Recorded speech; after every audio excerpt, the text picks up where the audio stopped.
السلام عليكم ورحمة الله وبركاته.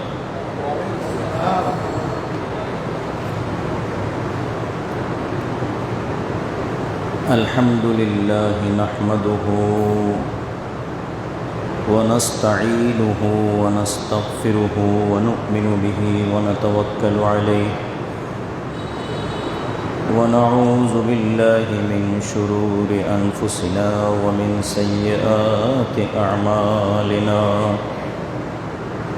من يهده الله فلا مضل له ومن يضلله فلا هادي له. ونشهد أن لا إله إلا الله وحده لا شريك له.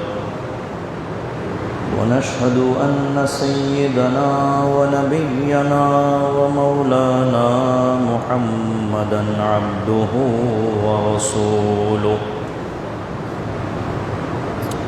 أما بعد فقد قال الله تعالى عز وجل في كلامه المجيد وفرقانه الحميد في شان حبيبه ونبيه مخبرا وآمرا.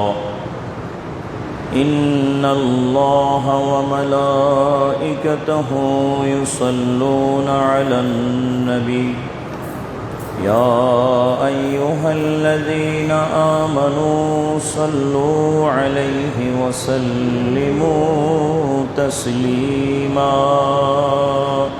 صلى الله على سيدنا محمد وآله وأصحابه وسلم.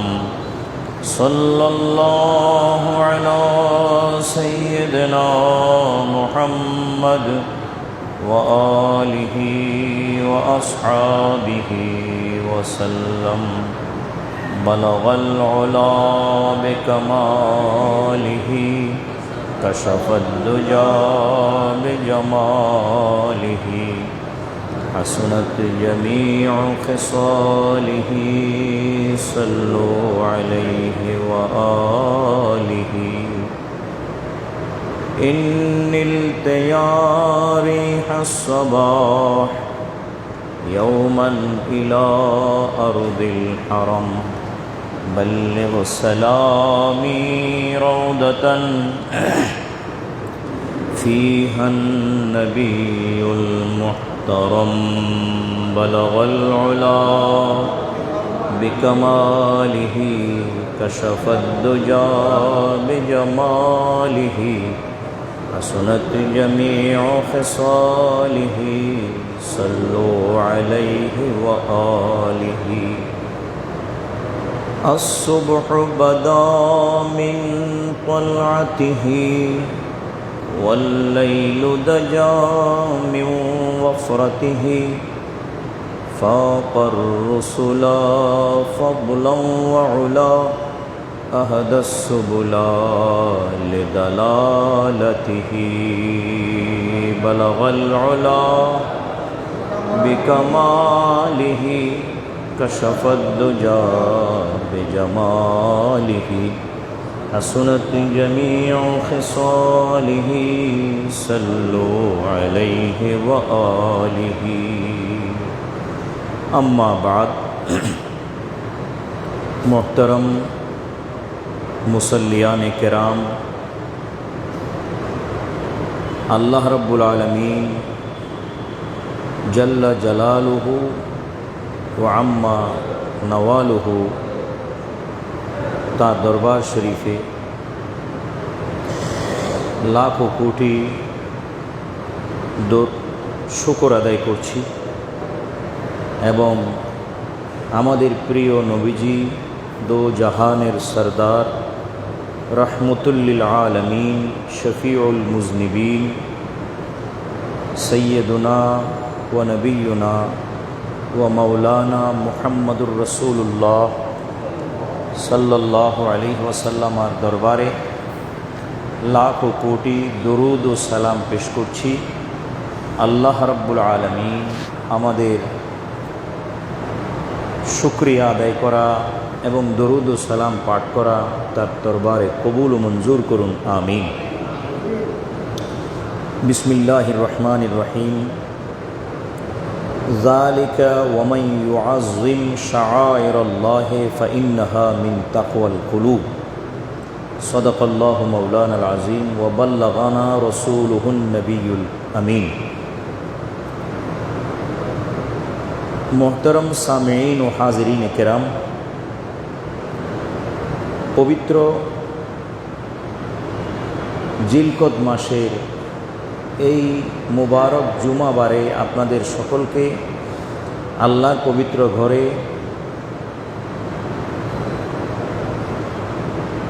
আহলান সাহলানের মাধ্যমে স্বাগত জানাই, মুবারকবাদ জানাই। বরকতময় এই মাস এবং তার আগের মাস অর্থাৎ শাওয়াল ও তার পরের মাস অর্থাৎ জিলহজ, এই তিনটা মাসের বিশেষ কিছু সময়কে মৌসুম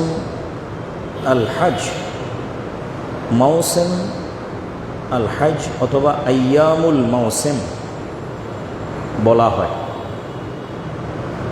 এটার অর্থ হচ্ছে হজের মৌসুম। আইয়ামুল মৌসুম অথবা মৌসুমুল হজ, এটার মানে হচ্ছে হজের মৌসুম। এই মৌসুমে পবিত্র হজ ইসলামের একটি স্তম্ভ। এটা আদায় করা শরীয়তের দৃষ্টিতে এটা আদায় করার সময় শাওয়াল মাস, জিলকদ মাস ও জিলহজের প্রথম 10 থেকে 12-13 দিন, এই সময়টা হচ্ছে হজের মৌসুম। আর এই হজের সকল আনুষ্ঠানিকতা এগুলো শাআইরুল্লাহর মধ্যে অন্তর্ভুক্ত। আল্লাহ যে বলেছেন, যালিকা ওয়ামান ইউআযযিম শাআইরাল্লাহি ফাইন্নাহা মিন তাকওয়াল কুলুব। শাআইর শব্দটা এটা লুগাতের দৃষ্টিতে, আবিধানিক দৃষ্টিতে এটা একটা বহুবচন শব্দ, যার এক বচন হচ্ছে শাইরাতুন অথবা শিআর।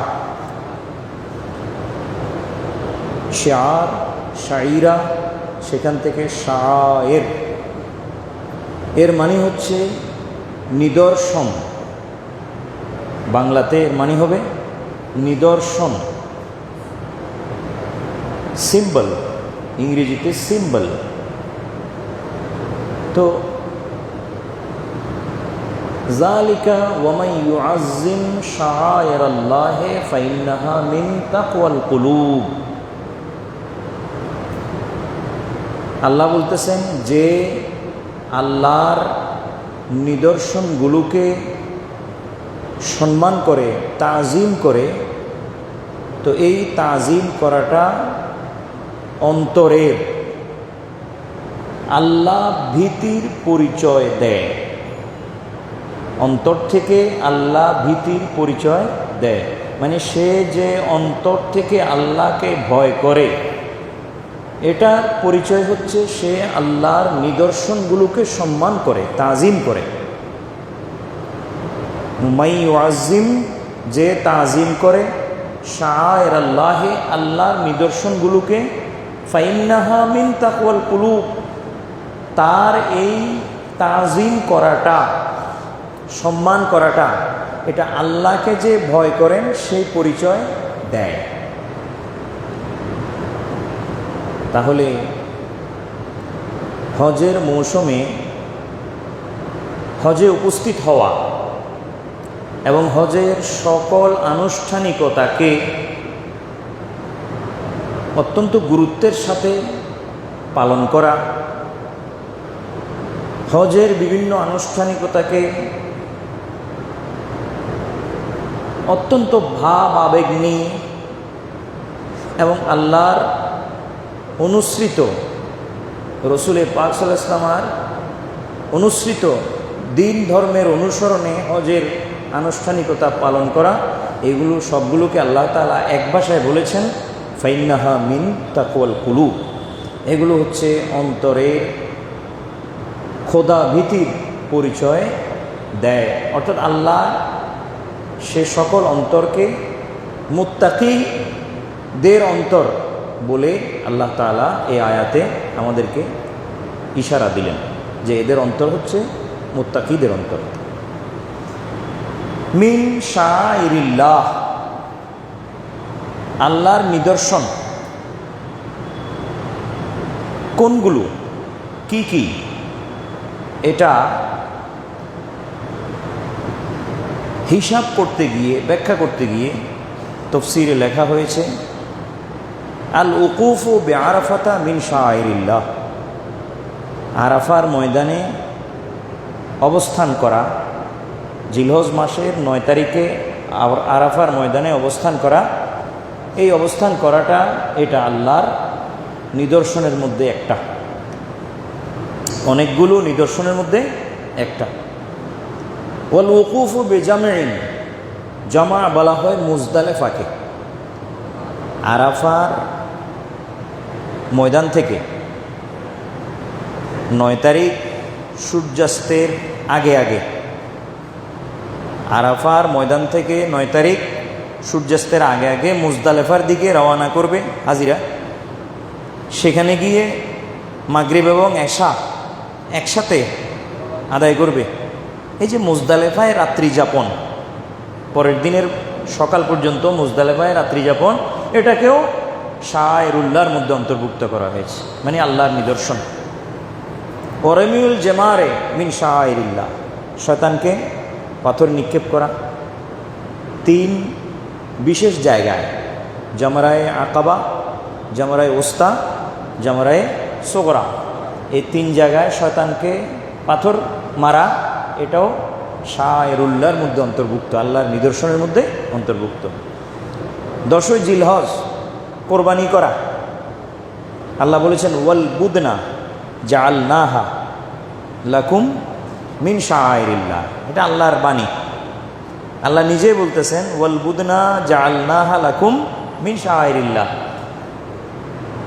এই যে কোরবানির পশু, এগুলো অন্যান্য পশু থেকে আলাদা করে যে পশুটা কোরবানির জন্য নিয়োগ করা গেছে, সেই পশুটা সর্বসাধারণের পশুর মতো আর নাই।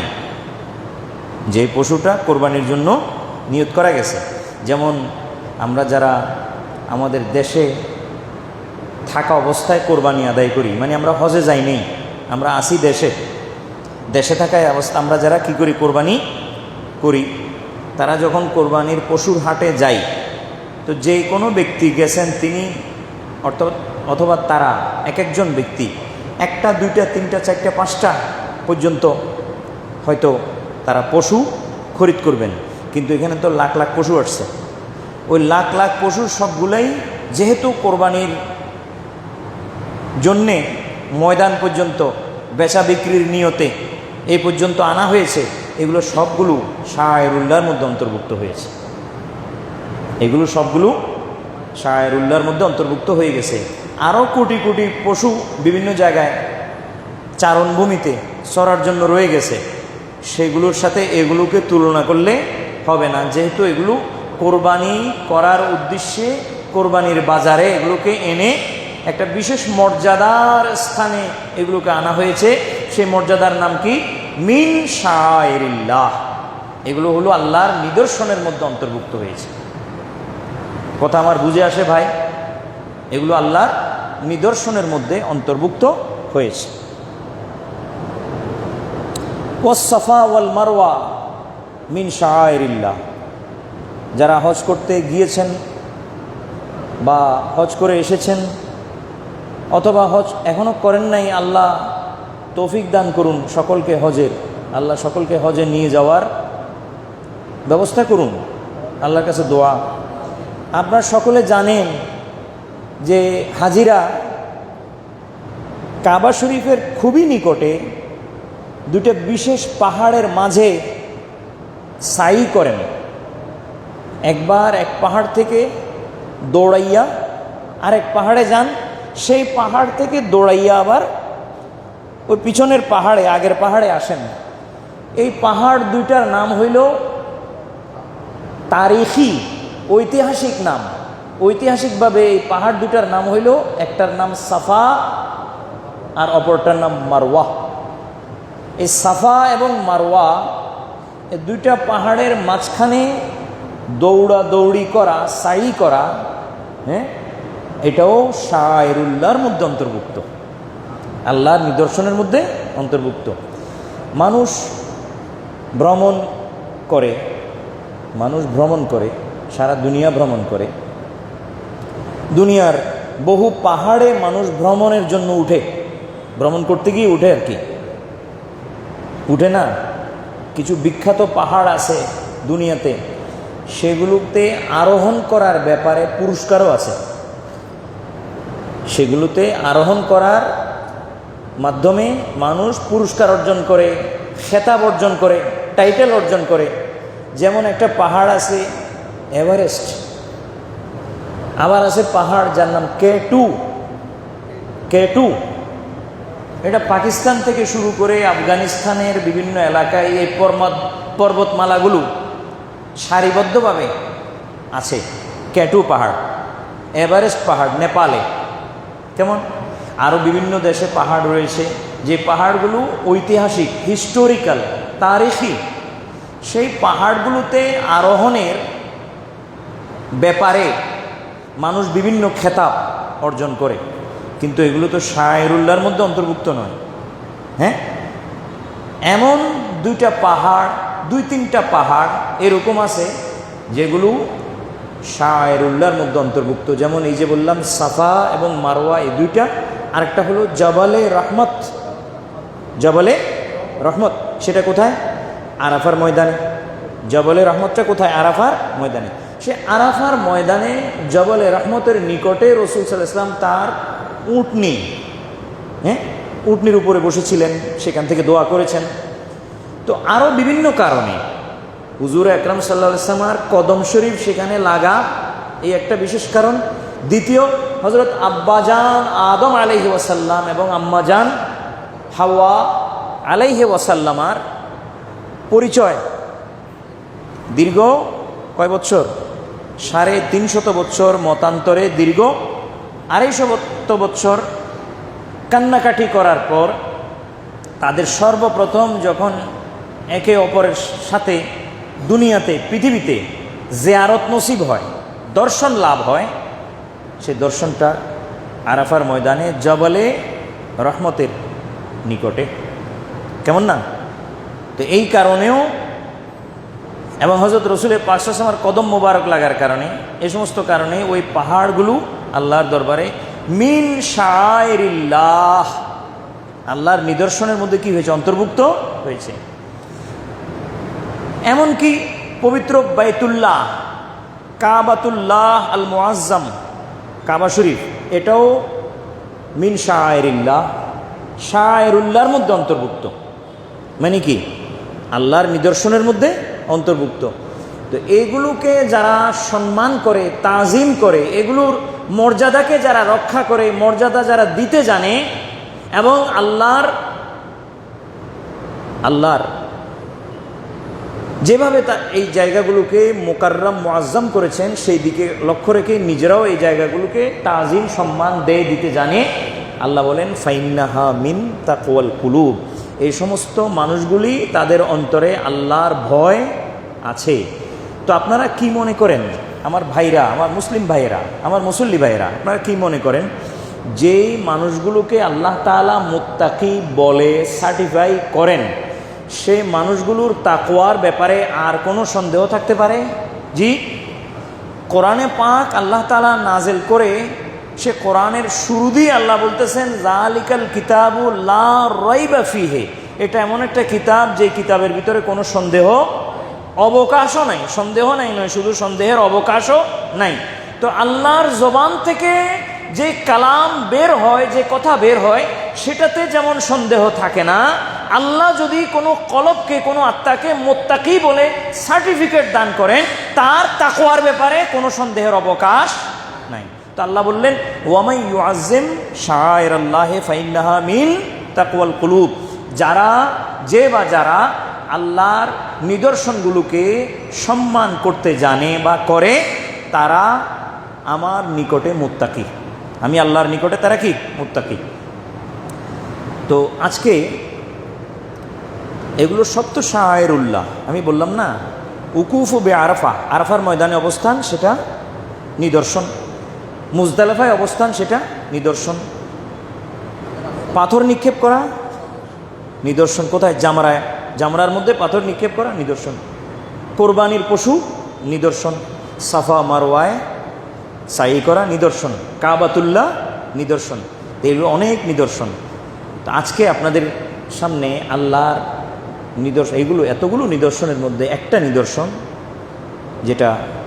যেটা কাবাতুল্লাহ, মানে কাবা শরীফ, এই বিষয়ে আপনাদেরকে ঐতিহাসিক একটা ধারণা দিতে চাই। কেন? যাতে করে আমাদের সকলের অন্তরে এই বয়ান শোনার পর যেন কাবার প্রতি ভক্তি, মোহাব্বত, আজামত, কাবার প্রতি ইজ্জত আমাদের অন্তরে এটা যেন বাড়ে। এবং এই আজকের এই বয়ানের মাধ্যমে আল্লাহর কাছে এটা দোয়া রাখি যেন আল্লাহ কাবা শরীফের সামনে গিয়ে আমাদেরকে ইজ্জত করার তৌফিক দান করে। তার মানে কি? তার মানে হলো আমরা যারা এখনো হজে যাইতে পারি নাই, আল্লাহ যেন আমাদেরকে হজের তকদির খুলে দেন, ঠিক না? আমি যদি আল্লাহ তৌফিকে এনায়েত করেন, আমি আমার বেশ কিছু মুসল্লি ভাইকে নিয়ে একসাথে কাফেলা করে হজে যাইতে চাই, যদি আল্লাহ সেই রাস্তা মঞ্জুর করেন। আল্লাহর দরবারে সেটা আমরা আরজ রাখি। আমি একা নই, আমার এই মসজিদ থেকে যেন আমার অনেক বড় সংখ্যার একটা মুসল্লি যেন আমার সাথে এই কাফেলায়, এই যাত্রায় একসাথে সামিল হতে পারে। আল্লাহর দরবারে সেই তৌফিক আদায় করি, কামনা করি।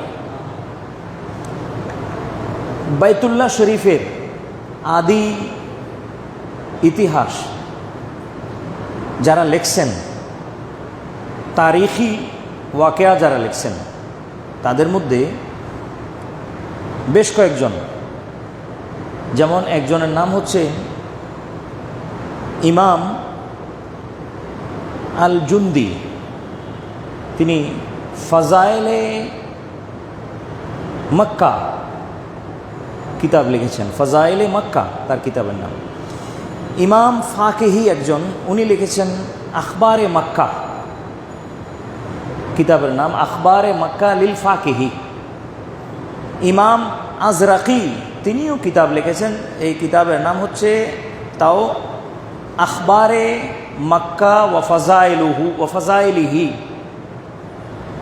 হ্যাঁ, বড় বড় মুয়াররিখ, এরা 250 হিজরির মানুষ, 200 হিজরির মানুষ, কেউ 200 হিজরির, কেউ 250 হিজরির, বহু পুরান আপনার মানুষ, যারা এই মদিনা শরীফের, মক্কা শরীফের শানের উপরে যারা কি লিখছেন, কিতাব লিখছেন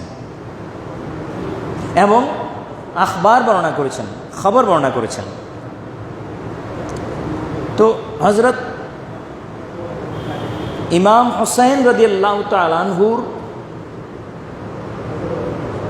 খুব খেয়াল করেন, এদিকে দেখেন, হযরত ইমাম হুসাইন রাদিয়াল্লাহু তাআলা আনহুর সন্তান, যার নাম ইমাম জাইনুল আবেদিন, যাকে ইমাম জাইনুল আবেদিন, জাইনুল আবেদিনটা নাম নয়, এটা ওনার কুনিয়ত, ওনার নাম হচ্ছেন আলী।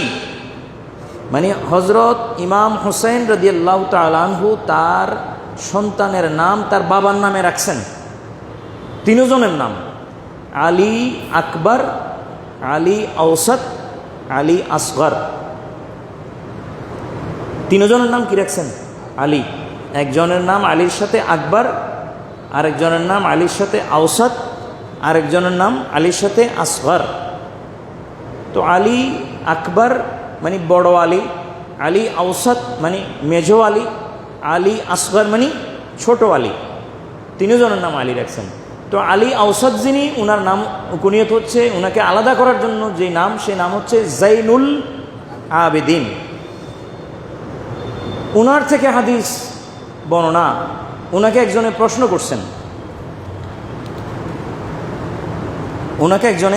করছেন, কোনজন? এখানে বলছে রজুলুম মিন আহলি শাম, সিরিয়ার অধিবাসী একজন লোক হজরত আলী জাইনুল আবেদিনের নিকটে এসে প্রশ্ন করছেন। প্রশ্ন হচ্ছে কি যে মা আউয়ালু আও মা বেদায়াতু কাবাতিল্লাহ ওয়া তাওয়াফুহু ওয়া বেনাউহু। প্রশ্ন হইল এটা যে কাবাতুল্লাহ এর প্রথম অবস্থা এবং তার প্রতিষ্ঠা, তার বেনা ভিত্তি এবং তার তাওয়াফ, এই সম্বন্ধে আমাদেরকে জানান, অভিহিত করেন। এটা কোত্থেকে কখন শুরু হইল, কিভাবে প্রতিষ্ঠিত হইল, কেমনে হইল, এটা আমাদেরকে জানান। তখন হজরত আলী আউসাত ইমাম জাইনুল আবেদিন তিনি তাকে বলেন যে এটার শুরু তো হচ্ছে আল্লাহ তাআলার ওই কালাম, কোরআনে পাকের ওই আয়াত। আল্লাহ বলতেছেন যে আম্মা বাদউ হাযাত তাওয়াফে বিহাযাল বাইতে ফাইন্নাল্লাহ তাআলা তাবারাকা ওয়া তাবারাকা ক্বালা লিল মালাইকাতি ইন্নী জাইলুন ফিল আরদে খলিফা। খুব খেয়াল করবেন, সেন্সিটিভ ক্লু, খুব খেয়াল করবেন। আর আমি কথা বাড়াবো না, যত সংক্ষেপে বর্ণনা করতে পারি। এই হাদিসের পুরো ইবারত আরবি আমি পড়ব না, সংক্ষেপের জন্য শুরু দিয়ে কিছু পড়ে তারপরে বাংলায় চলে যাব ডিটেইল। যে হজরত ইমাম জাইনুল আবেদিন বলেন যে দেখো, কাবা শরীফের প্রথম ধারণা আল্লাহর কুদরতের জেহেনে এইভাবে যে যখন আল্লাহ তাআলা ফেরেশতাদেরকে বলেছিলেন যে ইন্নী জাইলুন ফিল আরদে খলিফা, আমি জমিনে খলিফা প্রেরণ করতে ইচ্ছুক, আমি জমিনে খলিফা পাঠাতে ইচ্ছুক। খলিফা মানে তো বুঝেন, খলিফা মানে হচ্ছে প্রতিনিধি, রিপ্রেজেন্টেটিভ, প্রতিনিধি, যে আমি জমিনে খলিফা পাঠাতে ইচ্ছুক। ফেরেশতারা তখন যা বলেছিল আপনাদের সামনে, এটা বহুবার বয়ান হয়েছে, আপনারা জানেন। তো এখানে ফেরেশতারা আল্লাহকে বলতেছেন যে ইয়া রব্বে খলিফাতুন মিন গায়রিনা, আমরা বাদে আবার নতুন কোনো খলিফা কেন? ফেরেশতারা বলেন যে আমরা বাদে আবার নতুন কোনো খলিফা, এটা কেন? মিম্মা ইউফসিদু ফিহা ওয়া ইয়াসফিকুদ দিমা, এমন কোনো প্রতিনিধি যারা আবার সেখানে ফিতনা করবে, ফাসাদ করবে, রক্তারক্তি করবে, হানাহানি করবে, মারামারি করবে, এমন আবার কেউ কেন? ওয়ায়াতাহাসাদুন, এবং তারা হিংসা করবে পরস্পর। ওয়ায়াতাবাগাদুন, পরস্পর তারা বুগজ করবে, মানে ঘৃণা করবে। ওয়ায়াতাবাগাউন, পরস্পর একের বিরুদ্ধে একে তলোয়ার নিয়ে দাঁড়াবে। এদেরকে কেন, আবার কেন? এগুলো ফেরেশতারা কোত্থেকে বলে? এগুলো ফেরেশতারা এর আগে জিন জাতির মধ্যে এগুলো দেখে বলতেছে। আল্লাহ দুনিয়াতে মানুষ পাঠানোর আগে কাদেরকে পাঠাইছিলেন? জিনেরা এগুলো সবগুলো করছে, রক্তারক্তিও করছে, হানাহানিও করছে, মারামারিও করছে, কাটাকাটিও করছে। হ্যাঁ, কথা বুঝেন না? আমার তো আশ্চর্য হয় যে জিনের মধ্যে রক্ত আছে কি? জিনের মধ্যে ফেরেশতারা যখন বলতেছে ওয়াসফিকুদ দিমা, তাহলে ওরা করছে দেখেই তো বলতেছে। তো তারা বলে যে এইটা তো পৃথিবীকে একবার অতিষ্ঠ করে ফেলছে, উত্তক্ত করছে, এগুলো আবার কেন সৃষ্টি করবেন? তখন ফেরেশতারা আবার বলে যে আয় রব্বে ইজআল যালিকাল খলিফাতা মিন্না, যে এই খলিফা আপনি আমাদের মধ্য থেকে পাঠাই দেন, নতুন কোনো জাতি সৃষ্টি করিয়েন না। তো আল্লাহর যেই মর্জি মনসা, ফেরেশতাদের আলোচনায় আল্লাহর যে মর্জি মনসা, তার বিরুদ্ধে একটা প্রস্তাব আসলো কিনা ফেরেশতাদের পক্ষ থেকে? ফেরেশতাদের পক্ষ থেকে আল্লাহর খেয়াল ধ্যান ধারণার বিরুদ্ধেই একটা প্রস্তাব আসছে। আল্লাহ যেটা চাইতেছেন ফেরেশতারা তার বিপরীত কোনো পরামর্শ আল্লাহকে দিলেন। তো এটার দ্বারাই আল্লাহ তাআলার মধ্যে আল্লাহর ভিতরে এক ধরনের একটা নারাজি আসছে তখন, যে আমি একটা কথা প্রস্তাব করলাম, সেখানে তারা হাঁ বলে সেটাকে সমর্থন করার দরকার যেখানে ছিল তার বিপরীতে তারা উল্টা আমাকে আরেকটা পরামর্শ দেয়। তো সেই কারণে আল্লাহ তাআলা তাদেরকে বললেন একটু রাগের সুরে যে ইন্নী আলামু মা লা তা'লামুন, যে আমি যা জানি তোমরা তা জানো না। আমাকে এমন কিছুর ব্যাপারে জ্ঞান দেওয়ার চেষ্টা করতেছো, বোধ হচ্ছে তোমরা যেটা বলতেছো সেটা আমি জানি না মনে হয়, না সেটাও জানি, এর চেয়ে বেশি জানি। ইন্নী আলামু মা লা তা'লামুন, আমি তা জানি যা তোমরা কি করো না, জানো না। ফেরেশতাদের তাওয়াজ্জুহ, ফেরেশতাদের খেয়াল ধ্যান আল্লাহর মনসার দিকে তখন কিছুক্ষণের জন্য ছিল না। আল্লাহর মনসার দিকে ফেরেশতাদের খেয়াল ধ্যান তখন আল্লাহর মনসার দিকে ছিল না। তাদের খেয়াল ছিল দুনিয়ার দিকে, তাদের খেয়াল ছিল জিন জাতির অত্যাচারের দিকে, তাদের খেয়াল ছিল জিন জাতির হানাহানির দিকে, তাদের খেয়াল ছিল পৃথিবীর পরিবেশের দিকে। যার কারণে আল্লাহর মনসা কি চাইতেছে সেদিকে তাওয়াজ্জুহ হটে যাওয়ার কারণে, খেয়াল দেওয়ান হটে যাওয়ার কারণে তারা আল্লাহর খেয়ালের বিপরীত কথা বলে বসলো। ফেরেশতারা বলল যে আপনি আমাদেরকে খলিফা বানাই দেন, না হলে তো রক্তারক্তি করবে। আমরা কিন্তু এটা করব না। আমরা কি করব? নাহনু নুসাব্বিহু বিহামদিকা ওয়া নুকদ্দিসু লাকা ওয়া নুতিউ লাকা ওয়ালা নাসি লাকা। তারা তাদের মানে যা যা করে, যেহেতু তাদের ভিতরে নফস নাই, নফস না থাকার কারণে ওয়াসওয়াসা নাই, ওয়াসওয়াসা না থাকার কারণে তারা ওয়ান সাইড গেম, একদিকের কাজ করবে। কোন দিকের কাজ করবে? যে তারা শুধু ন্যাক আর ন্যাক করবে, কল্যাণ আর কল্যাণ করবে, সওয়াব আর সওয়াব করবে। গুনাহ তাদের কোনো শক্তি, গুনাহ ফেরেশতাদের শক্তি নাই কিন্তু করার, ঠিক কিনা? ফেরেশতাদের গুনাহ করার কি নাই? শক্তি নাই। এই জন্য তারা বলে নাহনু নুসাব্বিহু বিহামদিকা, আমরা আপনার তাহমিদ ও তাকদিস করব, আমরা আপনার প্রশংসা করব, হ্যাঁ, আপনার পবিত্রতা বর্ণনা করব, আপনার আনুগত্য করব, আপনার অবাধ্য আমরা কোনোদিন হব না। তো খলিফা হিসেবে আমাদেরকে নিযুক্তি করলে না ভালো হয়, আবার নতুন কোন জাতি? তখন আল্লাহ তাদেরকে বলছেন ইন্নী আলামু মা লা তা'লামুন। তখন আল্লাহর কথার মাধ্যমে তারা বুঝতে পারলেন যে আল্লাহ মনে হয় আমাদের উপরে রাগ করছেন। কথাটা এরকমই, আল্লাহ আমাদের উপরে রাগ করছেন।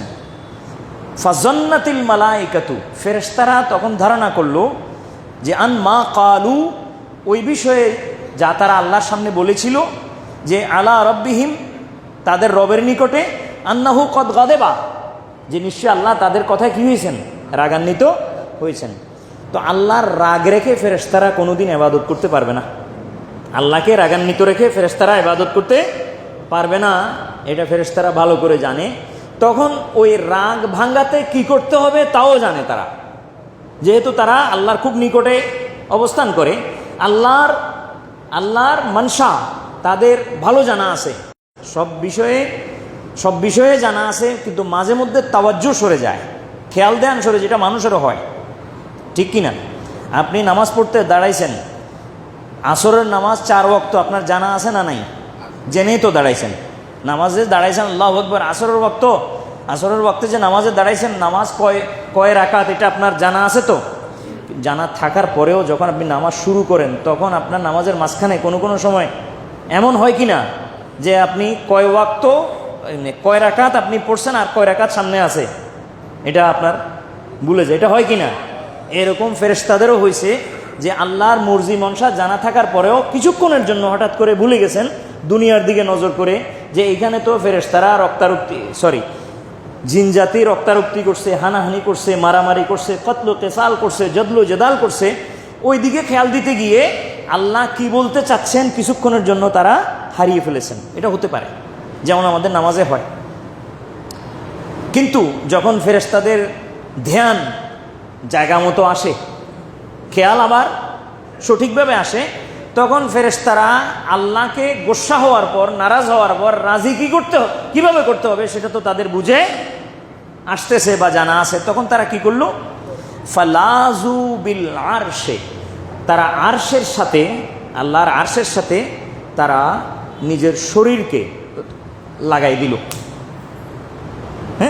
এটাকে বলা হয় লাজা ইয়ালুজু, আরশের সাথে মিলিয়ে দেওয়া। এই এক অর্থ। আরেক অর্থ, আরশের তারা ওসিলা গ্রহণ করলো। লাজা বমানা ওসিলা, হ্যাঁ, লাজা ইয়ালুজু মানে কি দেওয়া? পানাহ চাওয়া, মাধ্যমে পানাহ চাওয়া, আল্লাহর নিকটে পানাহ চাওয়া। কিসের মাধ্যমে? বিল আরশে, আরশের মাধ্যমে। আরশের মাধ্যমে তারা আল্লাহর কাছে পানা চাইলেন এবং তারা জানেন যে আরশের পায়া ধরে রাখলে আল্লাহর গোসা কমবে এবং আল্লাহর রাজি হবেন। এই জন্য তারা আরশের পায়া ধরে ফেললো। ওয়ারাফাউ রুসাহুম, তাদের মাথা তুলে রাখলো আল্লাহর দিকে, এবার মাথা আল্লাহর দিকে তুলে রাখলো। এবং ও আশারু বিল আসাবে, মুখে কোনো কথা বলতেছে না, হাত দিয়ে ইশারা করতেছে, আঙ্গুল দ্বারা, আঙ্গুল দ্বারা ইশারা করতেছেন যে আল্লাহ ভুল হয়ে গেছে, আল্লাহ ভুল হয়ে গেছে, আল্লাহ ভুল হয়ে গেছে, ইশারা এটা করতেছেন। এবং ওয়াতাফু বিল আরশে, আরশের চতুর্পাশে তারা তওয়াফ। এই কথা এখান থেকে খুব খেয়াল করতে হবে।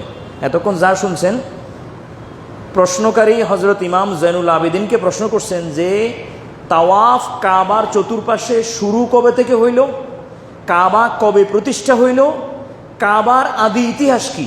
এই প্রশ্নের জবাবে হজরতে ইমাম জৈনুল আবেদিন এই কথাগুলো বলতেছেন যে ফেরেশতারা আল্লাহর সাথে কথোপকথনে আল্লাহকে একবার নারাজ করে ফেলছিল। হ্যাঁ, যখন আল্লাহ ফেরেশতাদেরকে জিজ্ঞেস করছেন ইন্নী জায়লুন ফিল আরদে খলিফা, আমি জমিনে খলিফা প্রেরণ করতে চাই, তোমাদের মতামত কি? তখন তারা বলে এরা তো রক্তরক্তি করবে, হানাহানি করবে, আপনি আমাদেরকে পাঠান, অন্য কোনো জাতি সৃষ্টি করিয়েন না। এই কথা বলার পরে আল্লাহ বললেন ইন্নী আলাউ মা লা তা'লামুন, যা আমি জানি তা তোমরা জানো না। আল্লাহর নারাজগি, আল্লাহর অসন্তুষ্টি তাদের সামনে প্রকাশ পেল।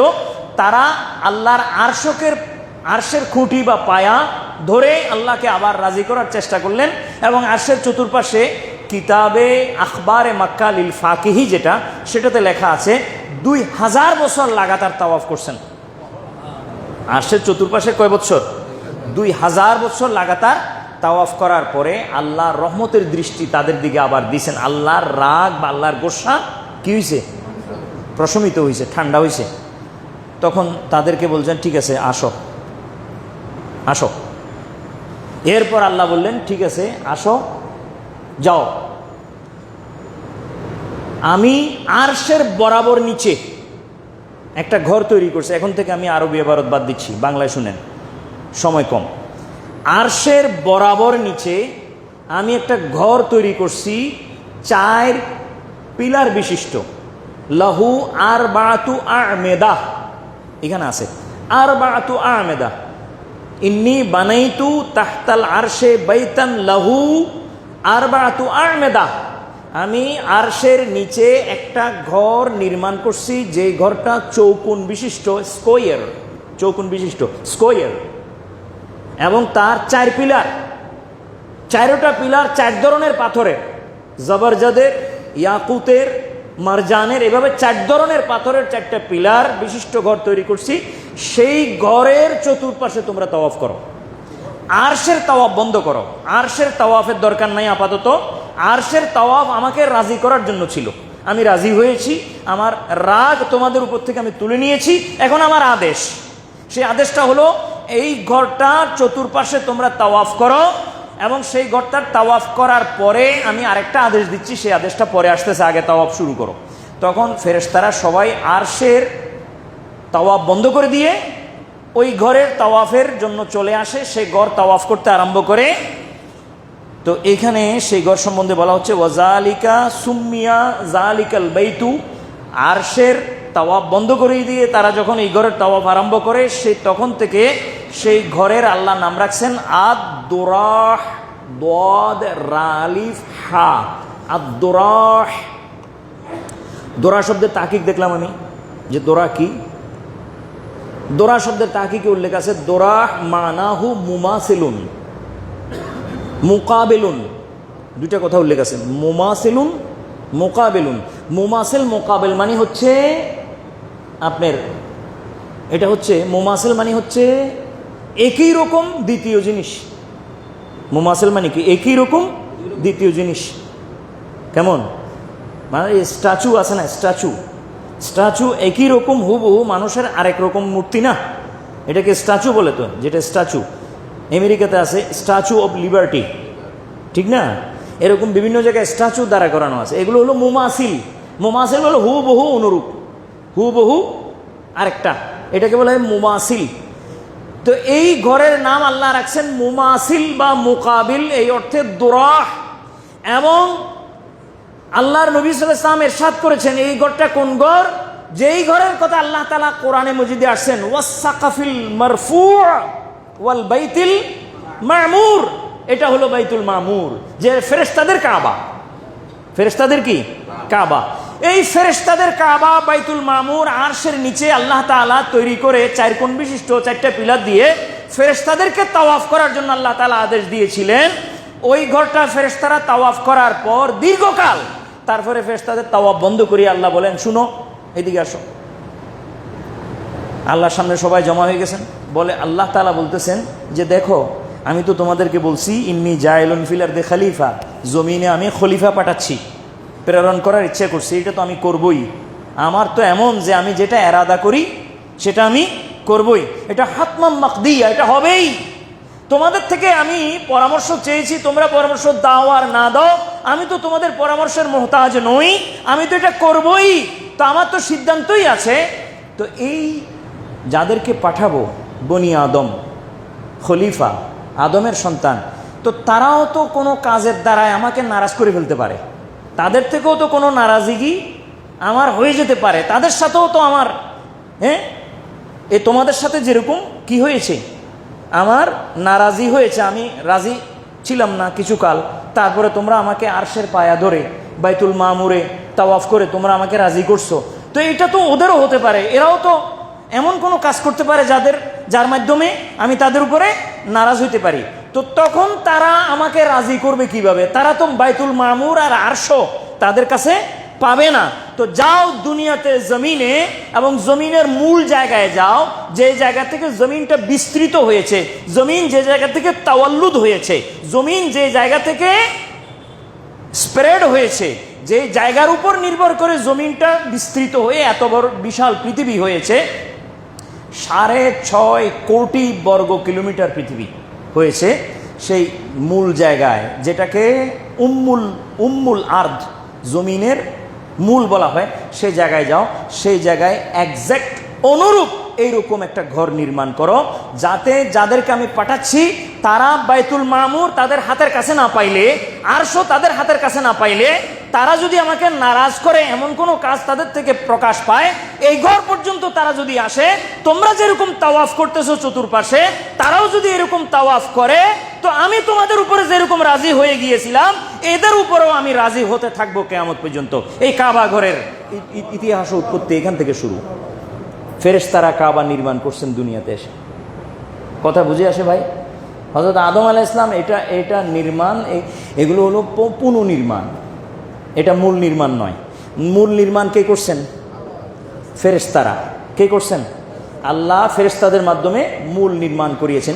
এই হাদিসে এই কথা বলা হচ্ছে যে তোমরা জমিনে গিয়ে একটা ঘর নির্মাণ করো, আমার খলিফা যাদেরকে আমি পাঠাচ্ছি দুনিয়াতে তাদের জন্যে, তারা যেন এর চতুর্পাশে এসে তাওয়াফ করে আমার দরবারে কবুল হতে পারে, যেরকম আমি তোমাদের জন্য ঘর নির্মাণ করছি আরশের নিচে, যার নাম বাইতুল মামুর। এই বাইতুল মামুরটা একজ্যাক্ট বরাবর, এক চুলো এদিক সেদিক নাই, বরাবর আমাদের এই দুনিয়ার কাবার উপরে প্রতিষ্ঠিত, বরাবর হুবহু একদম। যদি আপনি এটাকে কি বলে, রাজমিস্ত্রিরা যেরকম ওলন সুতা দিয়ে ওলন করে, মাপলে সুতা উপর থেকে নিচে যেরকম সোজা হয়, ঠিক এরকম সোজা পাওয়া যাবে বাইতুল মামুর আর কাবা একই লাইনে অবস্থিত, একই লাইনে। যেখানে ফেরেশতারা তাওয়াফ করে, যার নাম বাইতুল মামুর, ওই বাইতুল মামুরে প্রতিদিন 70,000 ফেরেশতা তাওয়াফ করে, তারপর দ্বিতীয় 70,000, এভাবে 70,000 প্রতিদিন তাওয়াফ করে। প্রথম 70,000 যারা তাওয়াফের সুযোগ পেয়েছিল, তারা আবার তাওয়াফের সুযোগ পেতে পেতে কিয়ামত হয়ে যাবে, তারা দ্বিতীয়বার সুযোগ আর পাচ্ছে না, এত ফেরেশতা। তো সেই বাইতুল কাবা, ফেরেশতাদের কাবার নাম বাইতুল মামুর, আর মানুষের কাবার নাম বাইতুল্লাহ। কথা বুঝেন? এবার এই বাইতুল্লাহর তাওয়াফ, এই বাইতুল্লাহকে ইজ্জত করা, বাইতুল্লাহকে সম্মান করা, এটা যে কত বড় নসিবের ব্যাপার, কত বড় ভাগ্যের ব্যাপার। বাইতুল্লাহর কোনায় একটা জায়গা আছে যেটাকে বলা হয় রুকনে ইয়ামানি, রুকনে ইয়ামানি। রুকনে ইয়ামানি সম্বন্ধে হাদিস শরীফে আসছে, রাসূল সাল্লাল্লাহু আলাইহি ওয়াসাল্লাম এরশাদ করেন, হাদিসটা তাবরানীতে আছে, ইমাম তাবরানী, যে আর রুকনু ইয়ামিনুল্লাহ, রুকনে ইয়ামানিটা আল্লাহর ডান হাত পৃথিবীতে, দুনিয়াতে কি আল্লাহর ডান হাত। তো কি হয়েছে যে ইউসাফিহু রব্বুল আলামিনা বিহি খালকাহু, আল্লাহ তাআলা রুকনে ইয়ামানির মাধ্যমে দুনিয়াবাসীর সাথে মুসাফেহা করেন। তার মানে কি, যে ব্যক্তি রুকনে ইয়ামানিকে এইভাবে স্পর্শ করে সে আল্লাহর ডান হাতের সাথে হাতে হাত দিয়ে মুসাফাহা করে। কেমন লাগে আপনার কাছে ভাই? আল্লাহর হাত ধরতে পারবেন আপনি, কিন্তু রুকনে ইয়ামানিকে যদি হাতে স্পর্শ করেন তাহলে আল্লাহর সাথে মুসাফেহা করে ফেলছেন আপনি।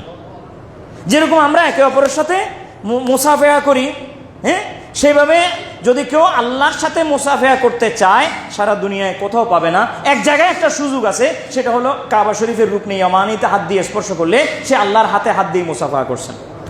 ইউসাফিহুল্লাহু খালকাহু, এগুলো হলো শায়েরুল্লাহর মধ্যে এই কাবা শরীফ হচ্ছে সবচেয়ে বড় শায়রা, বড় নিদর্শন। আল্লাহ পাক আমাদের সকলকে তার বাইতুল্লাহ নিজের চোখে দেখার তৌফিক দান করুন, রুকনে ইয়ামানি স্পর্শ করার তৌফিক আল্লাহ দান করুন। বস কথা আজকে আর বাড়াচ্ছি না, ইনশাল্লাহ হজের যে আলোচনা আমরা শুরু করেছি, আমাকেনে হজের না, শুধু আমাকেনে মুকদ্দাসা, পবিত্র স্থানগুলো, রুকনে ইয়ামানি, রুকনে শামি, বিশেষ করে হাজার আল আসওয়াদ, হাজার আল আসওয়াদ, ঠিক না, সাফা মারওয়া, আরাফার ময়দান, মুজদালিফা এবং রমিউল জামার যে জায়গায় হয়, জামরায় ওকবা, জামরায় উস্তা, জামরায় আপনার সোগরা, এই সমস্ত বিষয়ে আমরা হজের আগ পর্যন্ত সময়ে, কোরবানির আগ পর্যন্ত সময়, বিশেষ করে কোরবানির সময়ে, কোরবানির ব্যাপারে এই বিষয়ে, এগুলো সব শায়েরুল্লাহ। আমি যেগুলো আলোচনা শুরু করছি এগুলো সব শায়েরুল্লাহ। আজকে একটা, আগামী শুক্রবার একটা, এইভাবে আমি শায়েরুল্লাহর ব্যাপারে আপনাদের সামনে বয়ান রাখতে যাচ্ছি। আল্লাহর কাছে তৌফিক কামনা করি, আল্লাহ যেন আমাদেরকে উপস্থিত থেকে এই বিষয়ে শোনার এবং এর ব্যাপারে ঈমান তাজা করার তৌফিক আল্লাহ আমাদেরকে দান করুন। ওমা তৌফিক ইল্লা বিল্লাহ। আসসালামু আলাইকুম ওয়া রাহমাতুল্লাহ। সুন্নত আদা।